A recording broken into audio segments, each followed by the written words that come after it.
Olá, eu sou Adriano Almeida e esse é o hipsters.tube, edição Carreiras e Faculdade. E hoje a gente vai discutir sobre uma das carreiras que mais tem se transformado, ao longo desses últimos anos, que é a carreira e o curso de engenharia de software. E para bater esse papo comigo e trazer para vocês essas tendências de engenharia de software que tem acontecido mais recentemente e tudo mais, tem aqui dois convidados super especiais. E eu queria trazer primeiro aqui o professor Ivan. Tudo bem, professor? Tudo bem, Adriano. Prazer estar aqui com todos. Eu sou professor da PUC Campinas há mais de 30 anos e coordeno o curso de engenharia de software desde o início, quando nós demos início aos trabalhos em 2017 nesse curso. Muito legal. Seja muito bem-vindo, viu, professor? Obrigado. E junto comigo e com o professor Ivan, eu queria trazer também o professor Allen. Tudo bem, professor? Tudo bem, bom dia a todos. Um prazer grande estar aqui com vocês, conversando sobre esse assunto maravilhoso. Meu nome é Allen Oberleitner, sou coordenador do curso de Engenharia de Software e leciono Engenharia de Software também na FIAP. Muito bom. Seja muito bem-vindo, viu, professor? Muito obrigado. E para a gente começar, professores, esse nosso papo, eu queria que vocês dessem uma ideia aqui para a gente, Como eu falei, é uma carreira que mudou tanto e tudo mais, mas hoje, como que é o curso de engenharia de software e como que é a carreira de um profissional que se forma em engenharia de software, tanto na PUC quanto na FIAP? Começando por você, professor Ivan. Muito bem. O curso de engenharia de software, como você disse, ele evoluiu muito, nos últimos anos. Inclusive, a formação, ela é, digamos, oficializada por diretrizes curriculares há muito pouco tempo. Mas o profissional engenheiro de software, ele nasce lá na corrida espacial, lá nos anos 60, O termo engenharia de software foi cunhado naquela época e desde então ele vem mudando muito. A gente já passou por um momento em que a engenharia de software era mais ligada a gente definir e seguir processos para tornar o desenvolvimento de software mais metódico, mais organizado e disciplinado. Não que a gente tenha deixado isso de lado, mas hoje a engenharia de software é muito mais focada em produto. Ela é muito mais uma engenharia de produto do que uma engenharia de processo, como ela já foi no passado.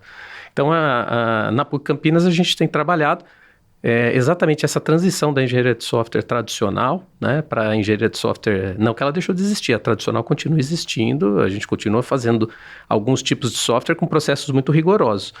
Agora, a gente também vive um momento hoje em que o desenvolvimento de software tem que atender às necessidades de quem consome software, de quem usa o software, E isso está mais ligado à engenharia do produto, propriamente dita, do que do processo para fazer o software. E a sua visão, professor? Estou de acordo com o professor Ivan. A gente vem evoluindo muito, em termos de engenharia.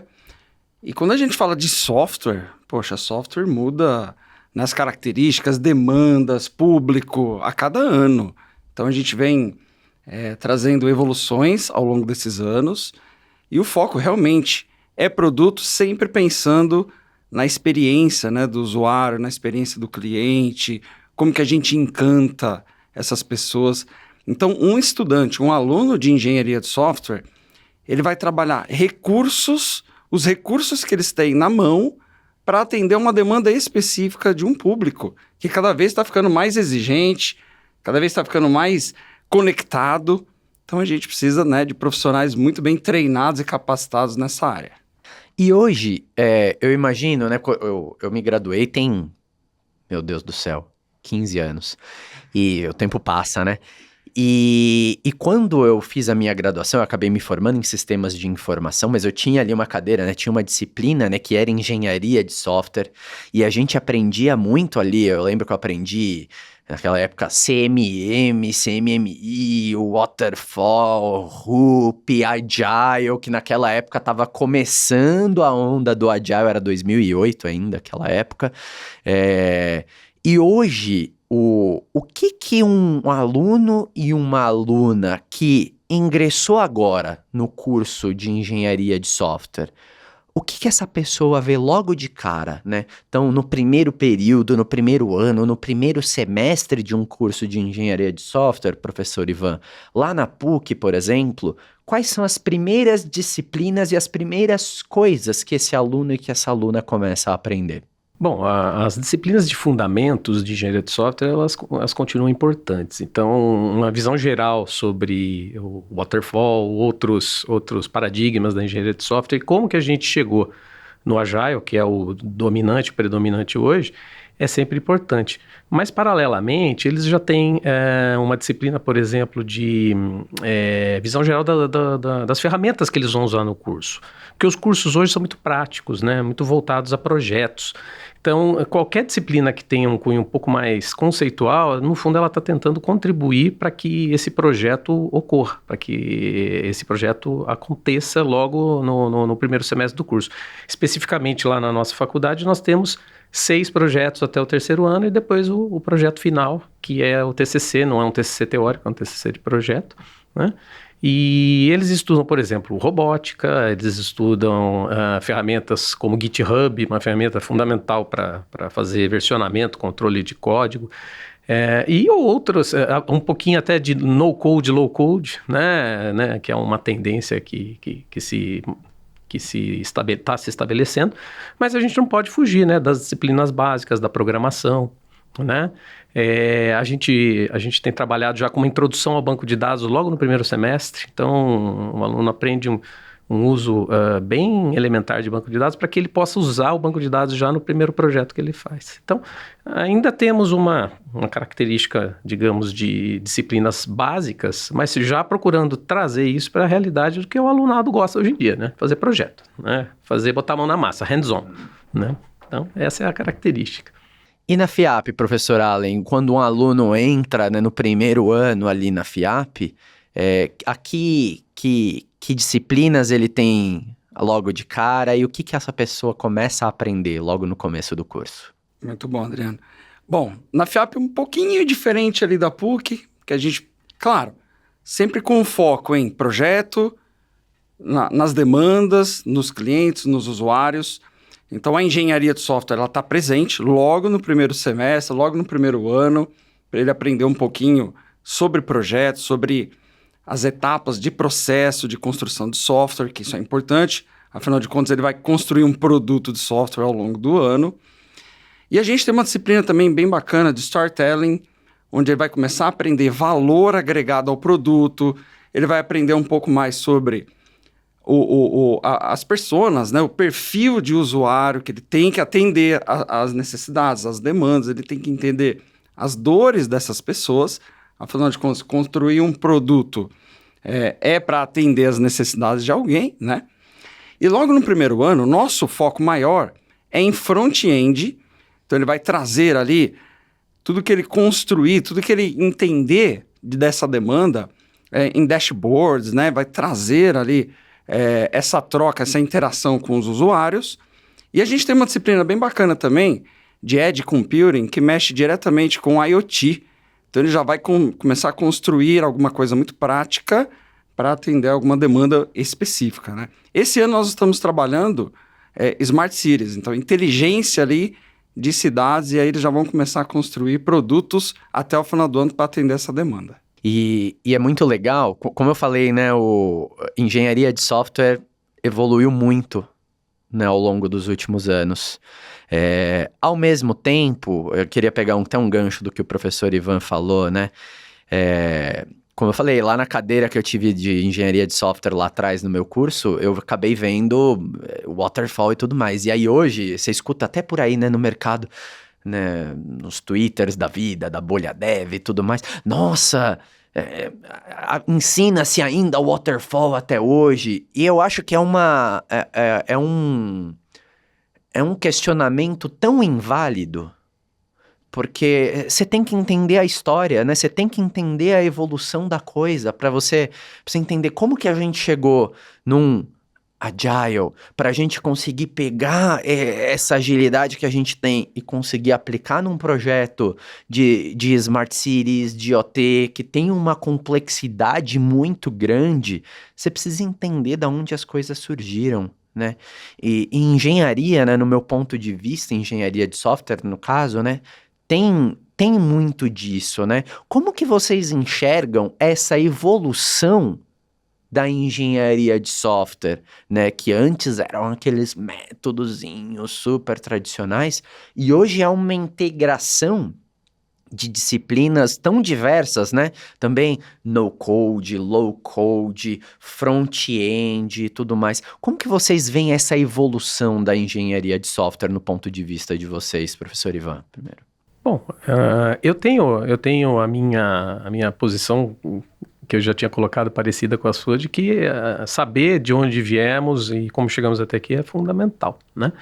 Mas a engenharia de software, como eu também disse na introdução, ela virou uma engenharia de produto hoje em dia. Obviamente que a gente não precisa ser rigoroso no processo, como fomos ou como precisamos ser em alguns tipos de software, mas é necessário realmente ter essa visão integrativa de que ao, por exemplo, se preocupar com front-end, com a camada visível do software logo de início, né? A gente faz isso no terceiro período, mas também é bem de início. Isso é fundamental porque isso nos leva a nos conectar com a persona que a gente quer atender o software, ou seja, quem é o nosso público, porque a gente não desenvolve necessariamente software mais para um cliente específico, a gente desenvolve software para a sociedade, né? Para um grupo de pessoas ou para algumas pessoas que veem valor naquilo. Então, a gestão do valor, por exemplo, é fundamental para um engenheiro de software. Entender que ele tem que continuar produzindo valor, que ele tem que continuar colocando naquele produto de software novos valores, novas necessidades que esse público tem. Então, trabalhar com a parte de front-end, trabalhar e começar muito cedo a conhecer as camadas internas do software também, né? Afinal, o software é um produto com muitas camadas e apenas uma delas é visível, por isso que é tão difícil de se entender o que é software, né? As pessoas têm muitas concepções ainda erradas do que é um software por dentro, né? Então, a engenharia de software tem evoluído muito nesse sentido, de buscar realmente integrar o que está dentro do software com aquilo que é a camada visível, do que o cliente realmente precisa, quem é esse nosso cliente, né? E da gestão desse produto, de fazer efetivamente esse produto se tornar algo que atende à necessidade das pessoas. Daí a engenharia de software hoje está tão ligada a gente trabalhar com startups, com empreendedorismo e outras tantas coisas, porque o cliente não é mais necessariamente uma empresa que vai contratar um grupo de engenheiros de software ou vai contratar uma fábrica de software para fazer um produto específico para mim, né? A gente está escrevendo software para a sociedade, a gente está nos posicionando, né, ou entregando valor para a sociedade. Para responder essa pergunta sua, Adriano, que foi acho que é bem central mesmo, bem colocada, eu vou pegar um gancho do professor Ivan e vamos separar duas coisinhas aí, né? A gente está falando de engenheiro de software. O software é um pouquinho mais complicado, realmente, da gente começar a entender, e o aluno ele vai pegando isso ao longo do curso, ao longo dos anos, enfim. Mas vamos falar do engenheiro, né? Aí entra na sua pergunta. Conhecer a história é fundamental para um engenheiro. O engenheiro é a pessoa estrategista que vai ter ideias de como utilizar os melhores recursos para a solução de um produto específico. Se eu não conheço todos os meus recursos, provavelmente eu não serei um bom engenheiro, um bom estrategista, eu não vou conhecer as engrenagens para eu construir o produto mais... Quando a gente fala o melhor produto, é o produto mais adequado para aquela demanda, né? O melhor produto qual é? Que atende às necessidades da demanda, né? Então, conhecer o waterfall, né? Os métodos que a gente pode considerar mais antigos, que não quer dizer que está em desuso, porque eu posso ter uma demanda construída em cima de processos tradicionais. Agora, se eu não conheço, eu não vou saber fazer. Então, conhecer a história inteira é fundamental. O engenheiro não pode se abster de conhecer toda a história da tecnologia. Afinal de contas, ele vai usar no seu dia a dia. Eu gosto de um termo que você citou, professor Allen, que é o estrategista, né? E quando você precisa resolver a dor de um cliente que está te pedindo algo, normalmente você tem diversas restrições. Não é só, peraí, você me pediu um software, eu vou te entregar o software X. Tem o prazo, tem a restrição financeira. Poxa, tem um budget aqui. E o budget é apertado. Mas espera, essa variável do budget, né, do orçamento, pode impactar no prazo também. E pode impactar, de alguma forma, em quem são as outras partes, as outras pessoas e as outras áreas que vão estar envolvidas nesse produto que vai acabar sendo construído. Mas espera aí, isso daqui toca numa outra área de negócio ali. Mas isso daqui conversa com o que o usuário e a usuária que vai usar o aplicativo, o site, o sistema e etc. Na ponta, isso daqui é o que realmente tem uma usabilidade, né? Que é uma usabilidade interessante para aquela pessoa. Então, quando você tem um sistema com tantas partes envolvidas, né? E tão complexo, né? Que aí você começa a empilhar variáveis uma em cima da outra e uma vai influenciando a outra, torna tudo isso mais difícil. Quando um aluno e uma aluna está num curso de engenharia de software, como essa pessoa, ao longo do curso, vai ganhando esta visão desse sistema tão complexo, que não é só a programação, não é só o código que você escreve, né? Mas tem tantas coisas envolvidas. Como esse aluno e essa aluna vai ganhando essa, eu vou dizer, talvez não seja nem o termo correto, tá, professores? Essa maturidade ao longo do curso. Eu diria por 2 caminhos. Primeiro, na maturidade do processo, né? Ainda que o processo não seja mais tão formal hoje em dia, mas os elementos são os mesmos, né? A base continua a mesma.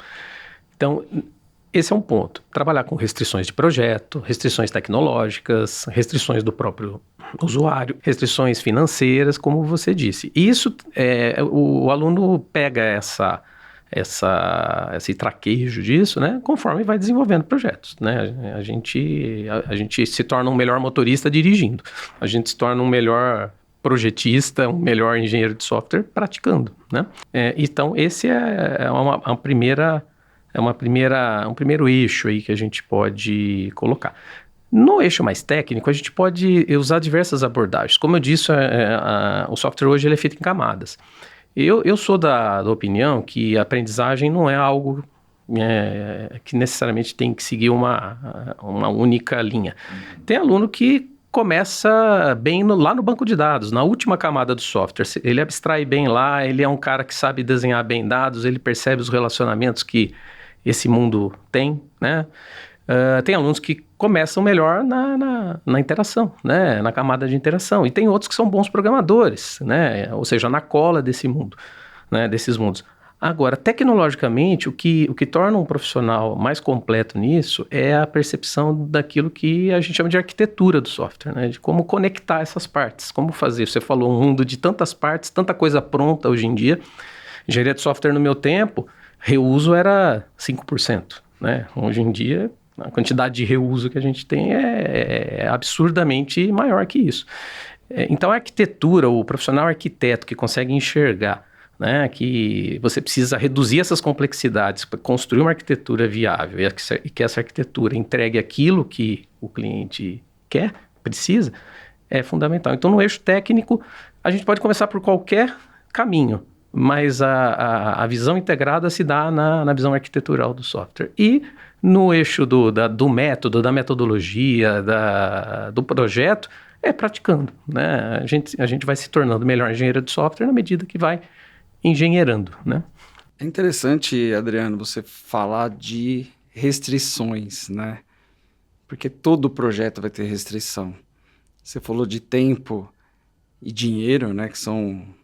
Acho que são as 2 maiores restrições que a gente tem na vida, não só em projeto de software, né?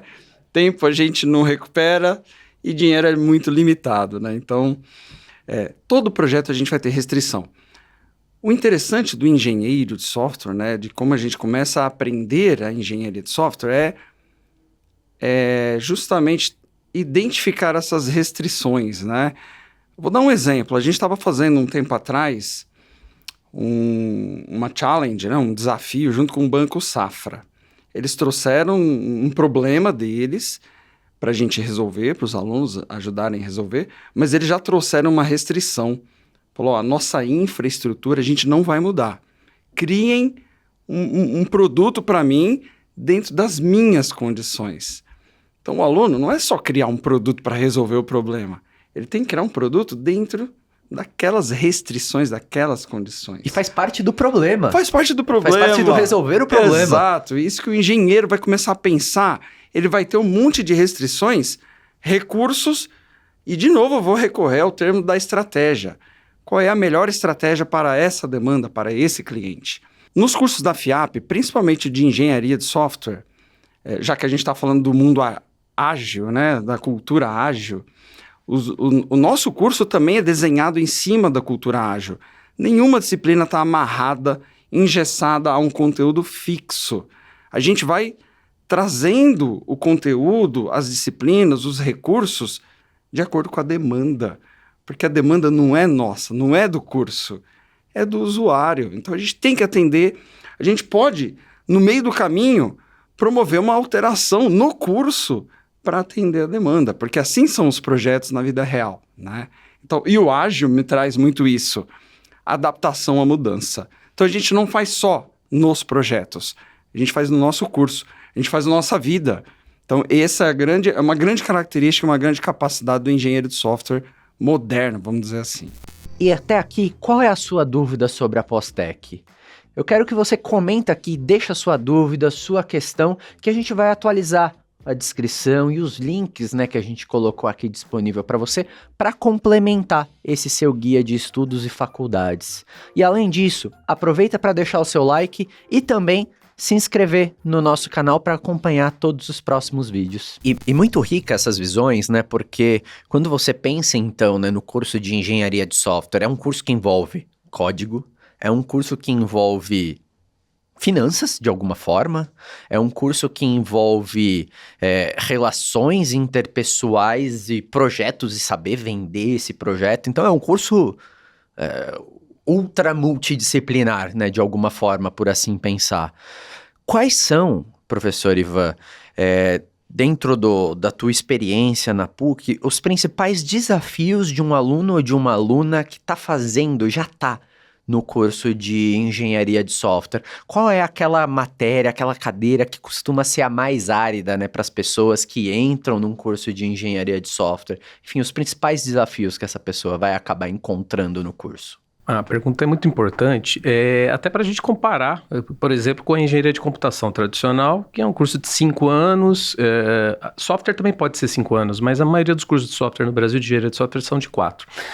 Então, a matemática, por exemplo, é um desafio, ainda que a engenharia de software geralmente exija menos, né, cálculo, menos álgebra, menos outra estatística, né, num grau um pouquinho diferente dos outros cursos da área da computação, a matemática continua sendo um grande desafio, né? Obviamente isso passa por melhorias que a gente precisa discutir em níveis anteriores de ensino, de como se ensina a matemática, e que eu não vou me arriscar, porque senão vou acabar entrando em áreas onde eu não sou. Dá um outro episódio só disso aqui. Dá 2, né? Eu diria que daria 2 episódios. Dentro da nossa área, pensando naquelas camadas que eu falei, o aluno gosta muito de interagir, por exemplo, de trabalhar na camada visível. Até porque, como usuário da vida inteira de nativo digital de software, eles têm percepções naturais de como desenhar como fazer o design de uma camada visível. Mas a programação continua sendo ainda um desafio, né? Ainda temos um desafio que tem diminuído, porque a moçada tem chegado cada vez mais com desafios do ensino médio, com cultura maker, com uma série de disciplinas que são trabalhadas antes, ou de assuntos que são trabalhados antes, e que tem tornado a programação mais leve. E também a evolução das próprias linguagens de programação, né? É muito mais fácil escrever um programa em Python do que escrever um programa em C, né? Então, esse mundo ainda é um mundo que gera um certo desafio, né? Agora, também é o desafio de colar tudo isso, como você disse, porque gerenciar projetos, gerenciar processos, pensar na estratégia, como o Allen disse, é uma coisa que a gente vai desenvolver também no correr da nossa carreira profissional, né? Então, também, às vezes, falta para o aluno essa visão de que o meu projeto falhou porque eu não atingi, o meu projeto falhou porque faltou esse pedacinho aqui para mim. Mas sempre aprendizado. E você, professor Allen, qual que é o principal ponto que você encontra ou enxerga que os alunos têm dificuldade ao longo do curso? Adriano, olha que interessante isso, né? A gente fala...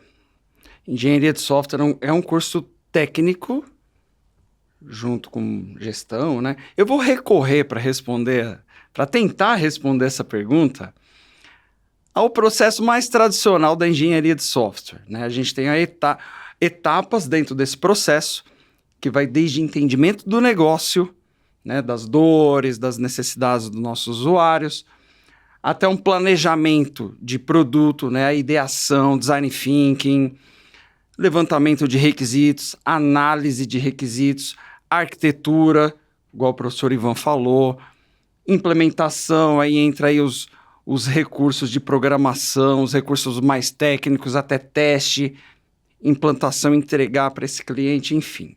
A gente tem todo esse processo. E ao longo do curso, o aluno ele vai passar por todas essas etapas. Então, ele vai aprender recursos. Quando a gente fala da matemática, né? Cálculo, os alunos entram em pânico, os professores entram em pânico, o mundo entra em pânico. Mas cálculo, gente, é um recurso que a gente utiliza para solucionar alguma coisa. Então, né, é assim que a gente ensina essas disciplinas um pouco mais parrudas, mais pesadas. Mas sabe de uma coisa? Sabe o que é o mais difícil para um aluno de engenharia de software, não só de um aluno de engenharia de software, mas qualquer aluno que está dentro de um curso que tem gestão ali, é fazer gestão de pessoas. Para mim, é a coisa mais difícil do mundo, da vida de todo mundo. Porque aprender Java é complicado, mas ele vai aprender. Aprender no nosso curso lá da FIAP, o aluno vai aprender metaverso, o aluno vai aprender IoT, ele vai aprender blockchain, ele vai aprender recursos, data science, ele vai aprender cibersegurança para, né, trazer segurança à sua aplicação. Aí são termos que a gente às vezes olha e fala, nossa, que difícil, que complicado. Complicado é fazer gestão de pessoas. Isso é complicado. Eles vão trabalhar muito em equipes, né? Já que a gente está querendo trabalhar challenge, projetos, né? Reais, eles vão trabalhar muito em equipes e eles vão desenvolver dentro da cultura ágil soft skills. E isso é um problema para os alunos, porque os alunos técnicos, quando chegam num curso técnico de tecnologia, ele não tem aflorado esse lado mais pessoal, comunicação, trabalho em equipe, gestão da mão de obra dentro da equipe dele, gestão de tempo, igual a gente falou, prazos. Então, a gente vai aflorando isso. Para mim, isso é o mais difícil de se fazer com os alunos, porque é um trabalho muito pessoal, muito intimista, né? O técnico, uma hora eles conseguem, né? Isso, para mim, é o mais difícil de se trabalhar. Posso completar uma coisinha? Que é excelente você ter tocado no soft skills, porque é realmente um desafio clássico que a gente... Clássico no sentido de... no dia a dia que a gente vive hoje, né? E as competências necessárias para o engenheiro de software hoje passam principalmente por trabalhar em time, né? E não é fácil. Eles trazem muitos vícios ou muitas formas de fazer trabalhos em equipe da escola, onde você pega um projeto, esquarteja ele, né? Cada um faz um pedacinho, depois as coisas não... Vira um Frankensteinzinho que não se conversa. E a gente tem que tanto no caso da FIAP, que tem um currículo também orientado por projetos, lá na PUC também, desenvolver essas competências de trabalhar em equipe, essas competências que não vão nos remetem a soft skills. É fundamental que você comece a trabalhar isso e começar a trabalhar a ideia de deixar para trás essas preconcepções que a gente traz muitas vezes da escola, da vida, até chegar na universidade. Porque isso vai fazer diferença, por exemplo, no processo seletivo lá na frente, né? Complementando, Ivan, isso não é fácil só nos cursos. As empresas também... É um problema trabalhar em equipe, né? A cultura ágil, ela é maravilhosa, ela é excelente, ela funciona muito na teoria. Na prática, a gente ainda pena muito, né? Então, um dos grandes trabalhos aqui, nós, docentes, né, é trazer cada vez mais essas soft skills aí, para o pessoal conseguir trabalhar em qualquer área que eles pretendem. Na teoria, a prática é outra, A né? teoria, a prática é outra. E é muito legal porque, como eu falei, né, eu sou formado em sistemas de informação, que é tecnologia também muito profunda. Eu me vejo nesse lugar, né, que vocês citaram, né, quando eu tinha que fazer ali durante a minha graduação, a gestão do projeto daquele semestre que tinha que ser entregue e tudo mais, era o que eu menos queria ver. Né? Hoje acho que é o que eu mais faço, mas naquela época era o que eu queria ver o código, eu quero ver isso daqui, eu quero ver o front-end e tudo mais. É desafiador mesmo, né? Até, talvez, imagino que tenha uma relação muito íntima também, que a gente goste ou não, né? O público, né, da graduação é um público mais jovem, né? Então tem uma relação com maturidade de vida ainda, né? Que a pessoa vai adquirindo ao longo do tempo também. E acho que imagino que seja um papel até da própria graduação acelerar essa maturidade nessas relações interpessoais, justamente com os estímulos de projetos e colocar essa moçada para trabalhar junto e ligar de uma forma mais coordenada e orientada a todos esses pontos de um produto, nesse caso de um produto de software. E indo além, quando um aluno e uma aluna, né, da engenharia de software vai avançando ao longo do curso, então vai chegando lá perto dos últimos períodos, e aí a curva de aprendizado, né, desse aluno e dessa aluna vai passando. Quando ela chega lá no final do curso, o que ela vai aprender de avançado ali? Aquela matéria ou aquela habilidade que a pessoa terminou o curso e fala, pô, aprendi isso daqui foi legal, e botei em prática, né? Professor Allen, dentro da FIAP, lá no finalzinho do curso, o que esse aluno e essa aluna vê que gera essa sensação? Inclusive, Adriano, é a cerejinha que eles esperam, né? Eles já entram no curso esperando por isso. Claro e tem que esperar vários anos para isso. Exatamente. O caminho é longo, às vezes eles ficam ansiosos, mas esse é o processo de construção de software, né? Não dá para pular algumas etapas, apesar da gente estar dentro de uma cultura ágil, né? Bom, na FIAP, o curso de Engenharia de Software foi desenhado sob 3 pilares, vamos colocar assim. Primeiro pilar, o Full Stack. Então, os 2 primeiros anos de curso, o aluno ele vai ver recursos, disciplinas que o farão, né, que o tornarão um profissional Full Stack. Ou seja, ele vai passar por todas essas etapas, né, do processo de construção do software, que eu acabei de falar, ele vai passar por todas elas. Terceiro ano, a partir do terceiro ano, que é o nosso segundo pilar, está muito voltado para a cultura a dados. Então, Data Science, Big Data, o Python ali na veia mesmo. O Python que ele já aprende logo no primeiro ano, ele vai utilizar para tomada de decisão, enfim. E o nosso quarto ano é baseado no nosso terceiro pilar, que é cibersegurança. Então, ele vai aprender tanto a atacar quanto defender, né, um sistema que é tão importante hoje em dia, né? A gente ouve tanto falar em hackers, né? Eles vão passar um pouquinho então, em cima disso. Eu diria que conforme eles vão avançando no curso, eles vão vendo recursos um pouco mais específicos para eu resolver, né, aquele problema de software. Sempre começa num problema, atendendo uma demanda, entendendo um público, isso não acaba nunca.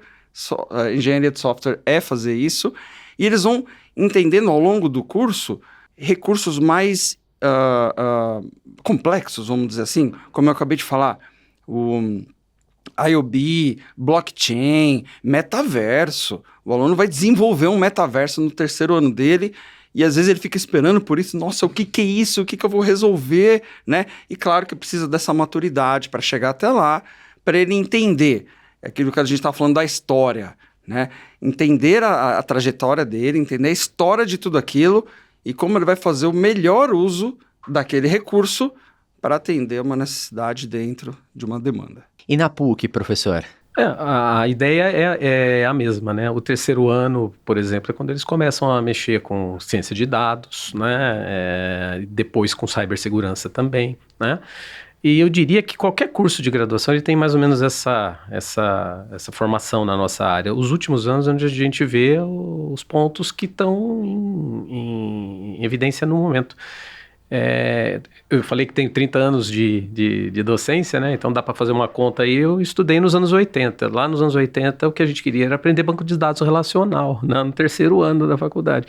Hoje em dia, a gente ensina banco de dados relacional no primeiro ano, né? Então, a gente teve que trazer essa formação do full stack para os 2 primeiros anos exatamente para manter aberto o espaço para que a cibersegurança venha, para que venha a ciência de dados, né, a inteligência artificial e tudo isso costurado por um bom projeto final de curso, que tenha caráter de empreendedorismo, de um produto que o grupo, a equipe enxergue que aquilo é o produto dele, né?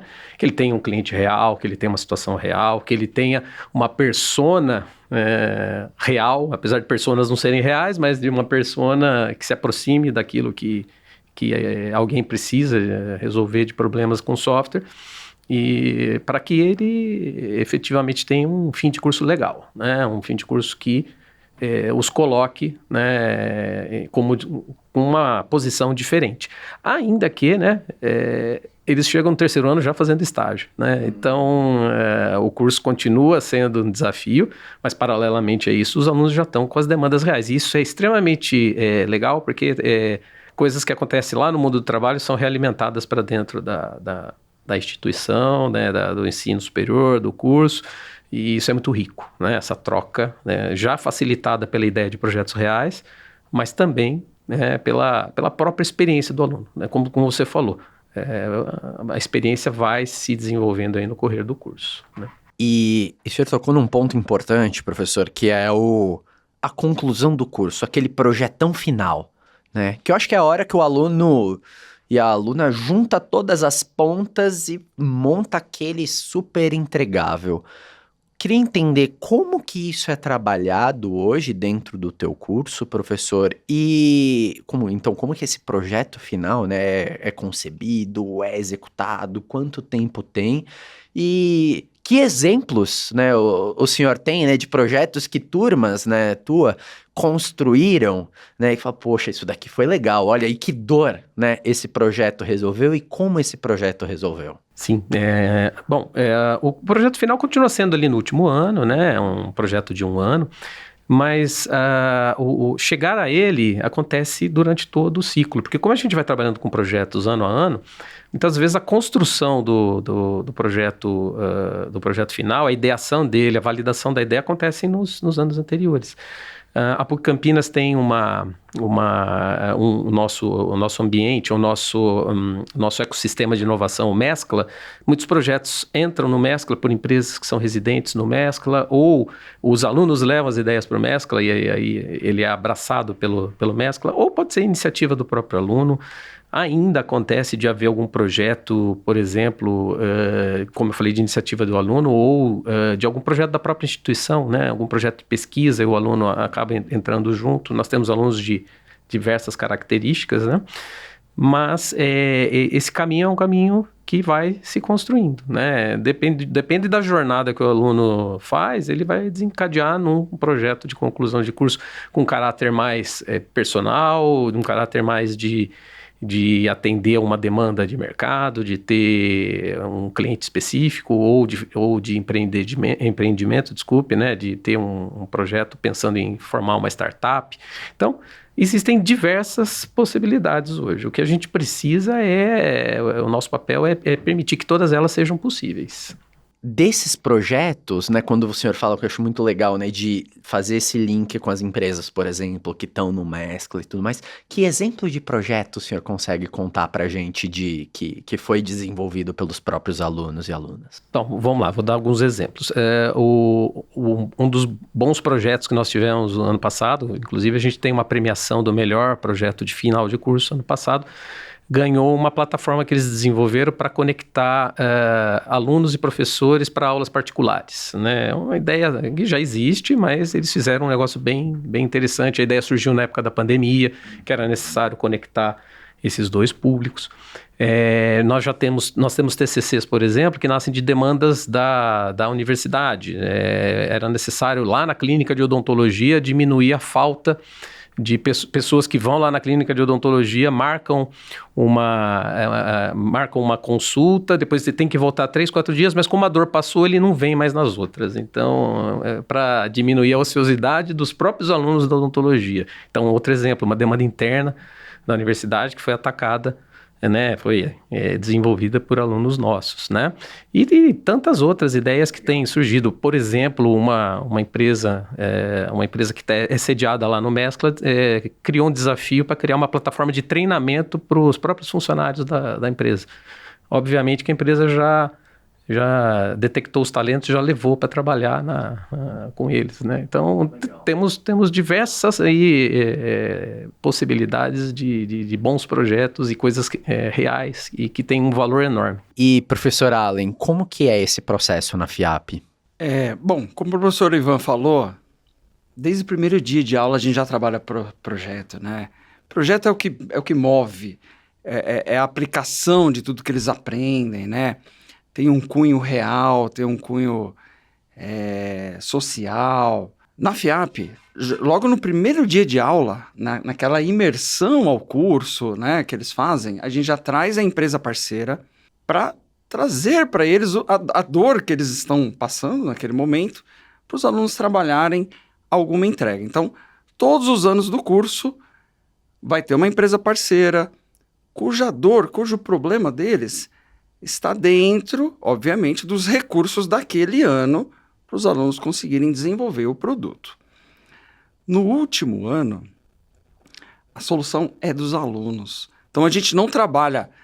É proibido falar nessa área de tecnologia em TCC, pelo menos como ele foi concebido, né, o TCC. A gente trabalha na FIAP Startup One, né? Seguindo os 3 pilares da FIAP. Quais são os 3 pilares da FIAP? Empreendedorismo. Então, a gente, desde o primeiro dia de aula, os alunos estão com essa ideia de startup, de empreender. Tecnologia. A gente respira tecnologia 24 horas por dia, afinal de contas, a FIAP é uma instituição apenas de tecnologia, né, focada em tecnologia. E disrupção, né, pensamento fora da caixa. Então, quando o aluno chega no último ano de curso, a gente fala para ele, tá bom, agora é o momento de você montar a sua startup com a sua ideia que você trouxe para o curso, que você aprendeu, que você, vou usar as palavras do Adriano aqui, que você maturou, né, que você ganhou experiência ao longo desses anos, agora coloca alguma coisa em prática, busca uma dor de mercado, né, monta a sua startup, ele vai passar por crivos de mercado, então a gente convida investidores, né, aqueles investidores anjos, para vir olhar, né, ouvir o que eles têm para falar, as ideias deles, e já saíram muitas ideias interessantes do Startup One da FIAP. Acho que o que a gente teve mais sucesso foi a Promobit. Promobit foi uma plataforma criada por alunos da FIAP. Eles colocaram isso em prática, montaram a startup e recentemente venderam para um grupo estrangeiro por mais de 10 milhões de reais. Uou! Né? Então, é o maior exemplo que a gente de tem hoje na alunos de FIAP. engenharia de software. Alunos de engenharia... Das engenharias. Das engenharias. Legal, né? que se juntaram. Que se juntaram. O legal da Startup One, nossa, lá, é que os alunos podem fazer uma mescla entre cursos, pegando até recursos de conhecimento de outros cursos, né? Eu sou muito bom tecnicamente, eu vou pegar um aluno lá de GTI, de gestão, vou pegar um aluno de marketing, eu vou pegar um aluno de IA, e aí eles vão montando uma equipe, claro, porque é assim que acontece no mercado, né? Para montar a sua startup e apresentar as suas ideias. Outras ideias que a gente teve muito interessante. Um aluno pegou o problema de lixo, que é um grande problema que a gente tem no mundo, criou uma moeda, uma criptomoeda, para quem, o usuário que fizer a sua reciclagem bonitinha ali, ele ia ganhando uma cripto, essa cripto retornava para ele por descontos em serviços da prefeitura. Então ele fez rodar isso, ele fez uma parceria com a prefeitura de São Bernardo do Campo, deu certo, a prefeitura comprou a ideia dele e hoje funciona lá na prefeitura. Então, ideias que a gente já trabalhou também com alunos, com a PAI.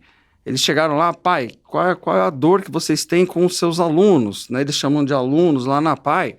Eles apresentaram um problema, eles resolveram esse problema, inclusive os alunos saíram na revista da PAI e os aplicativos que eles criaram foram construídos mesmo, está funcionando, os alunos utilizando para ganhar mais autonomia, para ir e vir de onde eles quiserem sem um acompanhamento. Então tem um monte de ideias legais que os alunos nos dão muito orgulho, né? De falar, poxa, olha o que eles aprenderam, eles estão colocando em prática. Tem um cunho social, tem um cunho de sociedade 5.0, qualidade de vida, né? O bem-estar social, eles estão usando tecnologia para trazer bem-estar social para as pessoas. Isso é maravilhoso. E muito legal, né? Tudo isso que foi dito, tanto pelo professor Ivan quanto pelo professor Allen, que chega no final do curso, né, o aluno e a aluna, ela constrói algo que, de alguma maneira, gera impacto para algumas pessoas, ou para uma pessoa, ou para uma organização, mas no fim do dia acaba gerando um impacto para a sociedade, né, quando você liga todos esses pontos, resolve, né, através de um produto, resolve uma necessidade e resolve uma dor. Queria agradecer professor Ivan, professor Allen, pela participação aqui comigo e contar, né, como que a PUC Campinas, como que a FIAP, né, tem trabalhado os cursos de engenharia de software. Queria convidar você que está assistindo aqui nesse episódio do hipsters.tube a conhecer tanto o curso de engenharia de software da PUC Campinas, o link, né, tá aqui disponível na descrição do vídeo, e a conhecer o curso de engenharia de software da FIAP também. Muito obrigado e até o próximo episódio.